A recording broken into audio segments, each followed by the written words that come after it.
When using a tube holder assembly, hold the assembled device between your thumb and the tips of your first 3 fingers.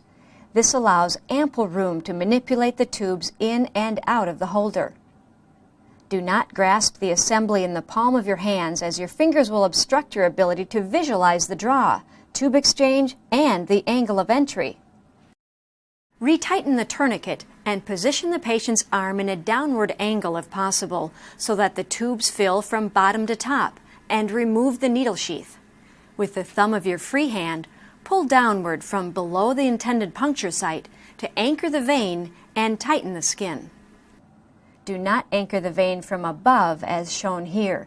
This puts your index finger ahead of the needle and in harm's way should the patient jump upon needle insertion. Insert the needle with the bevel up at a 30-degree angle or less until you perceive to be in the center of the vein. Release the skin and advance the tube without displacing the needle.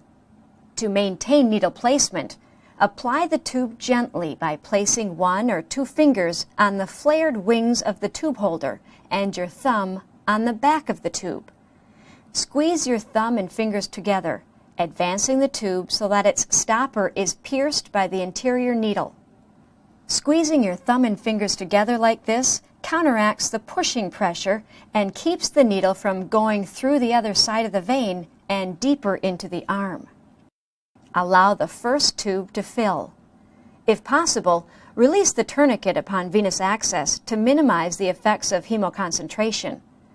When the first tube is full, remove it by grasping it between the thumb and middle finger and pushing against the tube holder with the index finger. Placing your index finger here prevents the needle from being pulled out of the vein while removing the filled tube from the tube holder. Apply the remaining tubes in the prescribed order of draw. Remove and invert each tube with an additive 5 to 10 times after filling to provide proper mixing with the blood.